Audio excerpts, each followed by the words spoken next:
directeur de projet au sein du Media Engineering Institute, pour nous accompagner et nous présenter en fait le travail qu'on fait avec les agences, les travaux qu'on fait avec les partenaires sur ce type de projet. Laurent, je vais vous laisser la parole tout de suite avant que nous donnions la parole aux agences elles-mêmes. Bonjour à tous et à toutes. Effectivement, j'ai le plaisir de revenir présenter un petit peu le rôle qu'a joué l'école dans ce grand projet.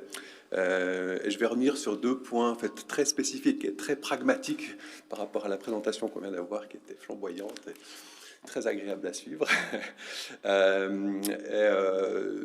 Ces deux points, c'est comment travailler avec les écoles, et notamment comment travailler avec des HES, et notamment comment travailler avec l'HEJVD. Donc c'est un peu la partie promotionnelle de cette présentation. Et la deuxième partie, c'est comment préparer un brief pour des agences quand on leur demande un projet numérique. Donc de manière très pragmatique, ce sera des recommandations, quelques points clés, parce que j'ai une expérience d'agence de 15 ans avant de devenir prof ici. Et très souvent, on reçoit des briefs qui sont quand même très difficiles à exploiter, où ça demande beaucoup d'interventions, de questions, etc. Et c'est pas facile à y répondre. Alors, comment travailler avec les écoles? Nous, ici, on a la chance d'avoir la filière ingénierie des médias, qui est un nom qui est beaucoup utilisé, mais qui est assez mal défini. Qu'est-ce que l'ingénierie des médias? Personne ne sait, c'est quelque chose qu'on ne voit pas spécialement dans les offres d'emploi, par exemple. Pardon. Qu'est-ce qu'on fait en ingénierie des médias? C'est des généralistes de la communication numérique. On fait de la programmation web, on travaille sur les questions d'interaction, UX, UI, on fait du marketing digital, on fait de la communication, de la création de contenu et de la gestion de projets numériques. Quelles sont les opportunités de collaboration avec nous? Elles sont nombreuses, en fait. Elles correspondent au cursus. On peut simplement commencer par intégrer un cours. Dans les cours d'UX et de marketing, on peut venir une demi-journée ou plus. Par exemple, nous, on recherche toujours des entreprises qui viennent tester des produits,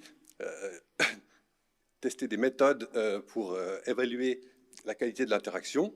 On a des projets d'intégration de 4 à 5 semaines, c'est des cours blocs qui ont en général lieu en avril. Ça, c'est des projets de groupe, donc ça peut être des groupes de 5 jusqu'à 8 étudiants. Et puis, on a le travail de bachelor qui termine...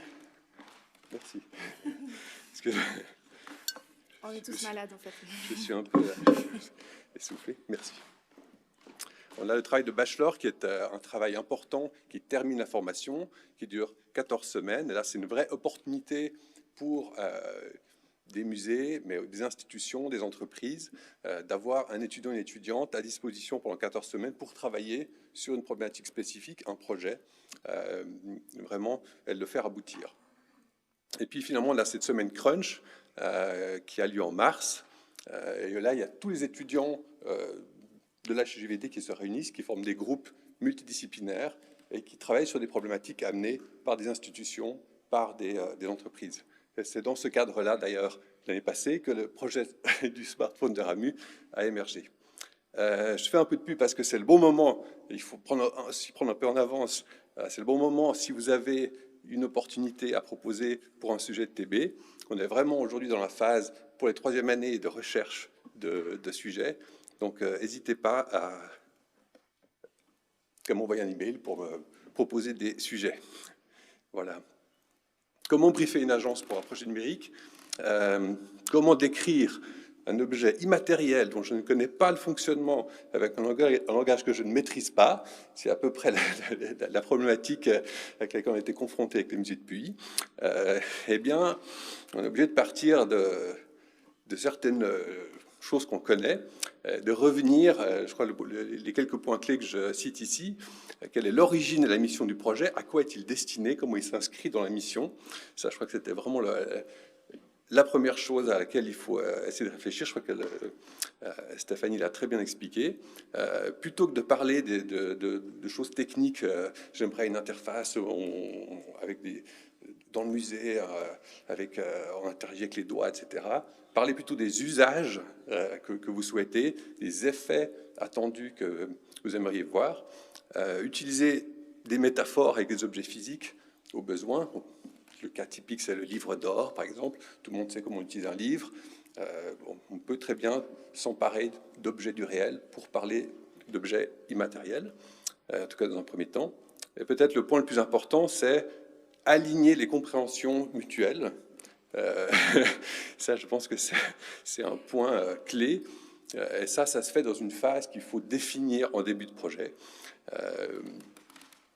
Tout le monde veut faire des interactions ludiques, fluides. Définissez ensemble avec l'agence qu'est-ce qu'on entend par ludique, qu'est-ce qu'on entend par fluide, qu'est-ce qu'on entend par expérience réussie, qu'est-ce qu'on entend par j'aimerais augmenter mon audience, de combien, etc.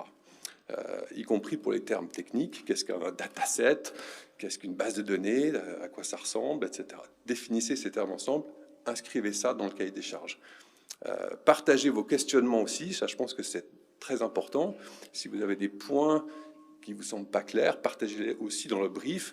Nous ne sommes pas sûrs de ça, mais on aimerait quelque chose qui ressemble plus ou moins à ça. Enfin, tout ce que vous pourrez communiquer à l'agence sur l'état d'esprit, sur vos connaissances et sur l'origine et la mission du projet est important à mettre dans le brief. Testez votre cahier des charges, c'est ce qui a été fait aussi avec vos collègues.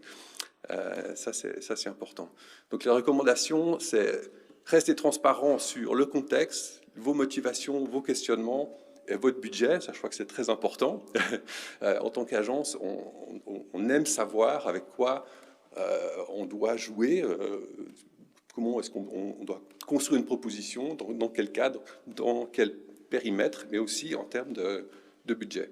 Rester précis sur le périmètre, la durée de vie attendue de la solution, les livrables, ça c'est aussi quelque chose que j'essaie d'enseigner à mes étudiants, extrêmement précis sur ce que vous voulez que soit livré, les formats, les délais évidemment, et puis rester aligné sur le jargon, ou en tout cas créer une phase d'alignement sur ce jargon, sur la narration de l'interaction plutôt que sur les aspects techniques, sur la disponibilité, les ressources à disposition pour en savoir plus, pour nourrir la réflexion, et puis finalement sur les compétences mutuelles attendues. Voilà, je vous remercie.